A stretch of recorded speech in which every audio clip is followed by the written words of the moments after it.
I am Alex Gillette, and I will be covering cognitive development of emerging adults ages 18 to 29 years old. Some historically normative cognitive milestones in emerging adulthood. There is a cognitive shift from dualism to relativism, as well as epistemological and ethical development. Within emerging adulthood, there is increased executive functioning and cognitive control. There is development of reflective judgment. There's movement into post-formal thought and increased intelligence and expertise. First, looking at cognition, movement from dualism to relativism, Perry's theory of intellectual and ethical development, emerging adults move from absolute adherence to authority to beliefs founded on one's own personal commitment. This process is described by Perry as a transition young adults make in reasoning and cognition from dualistic thinking to relativistic thinking.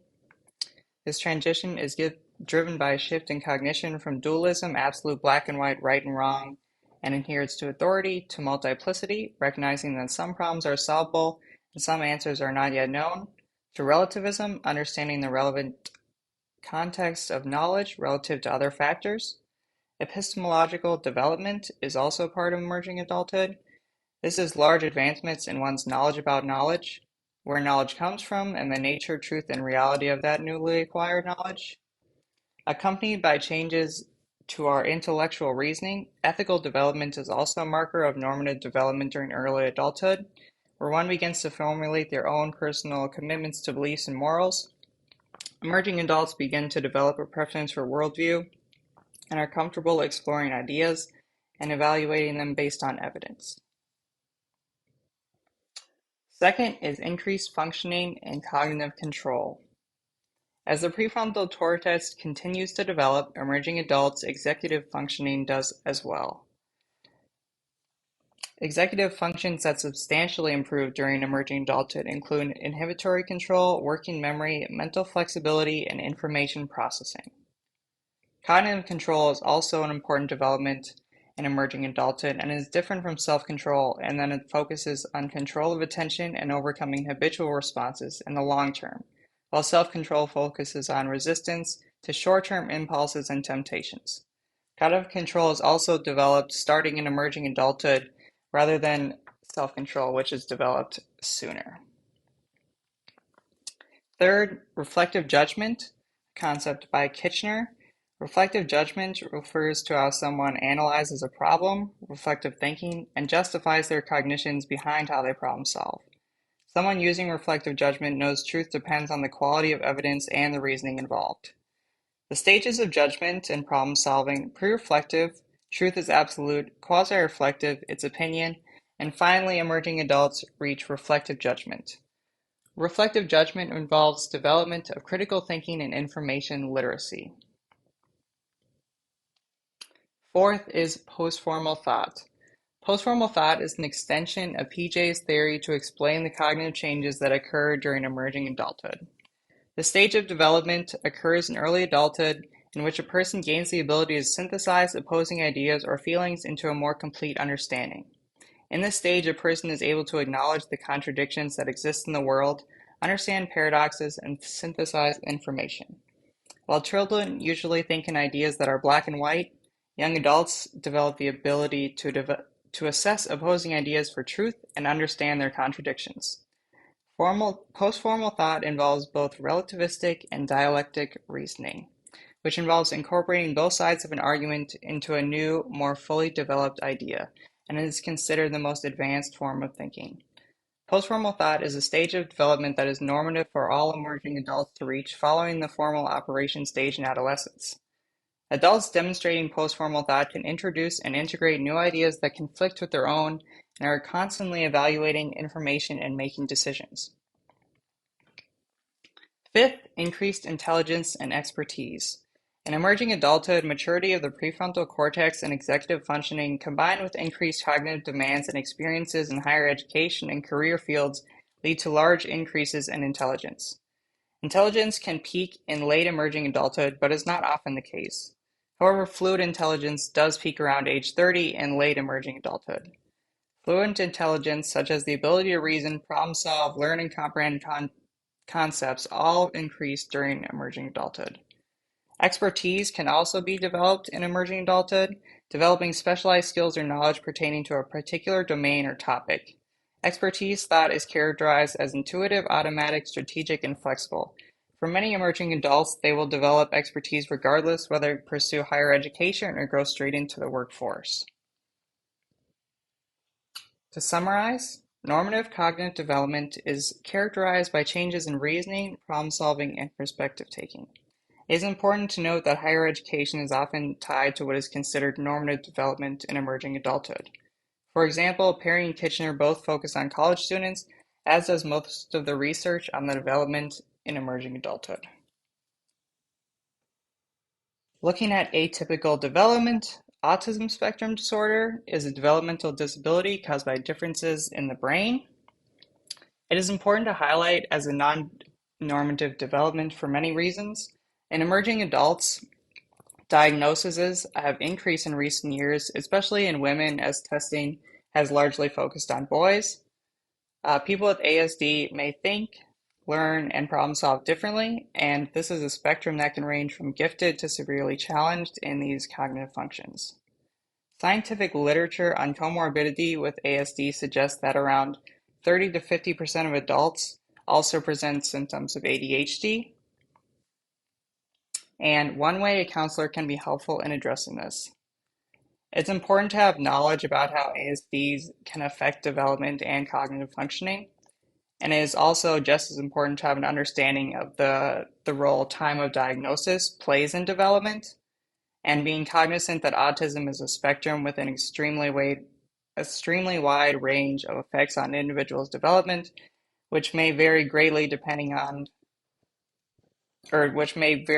and affect someone's development a lot and another person's virtually not at all. Dyslexia is another atypical form of development. Dyslexia is a developmental disorder that affects reading and spelling ability. Why dyslexia is important to be aware of, it affects around 20% of the population and around 80 to 90% of all those with learning disabilities. Dyslexia influences one's information processing, verbal processing, and verbal memory, and the development of reading, writing, and spelling are affected by dyslexia and therefore can impact other aspects of development. Dyslexia can have a particularly big impact on development in emerging adulthood during the years of higher education where demands are placed on increasing information processing and comprehension. And one way a counselor can be helpful in addressing this, for emerging adults, referring out to evaluation and assistance with reading and writing skills, and having knowledge in providing psychoeducation of accommodations those with dyslexia have under the Americans with Disabilities Act. All right, looking at post-formal reasoning, pragmatic thought, and cognitive affective complexity. Using post-formal reasoning means being comfortable with multiple solutions. Disagreement is accepted and viewed as an opportunity to gain a better or different perspective and understanding. Post-formal reasoning is reflective, relativistic, and contextual.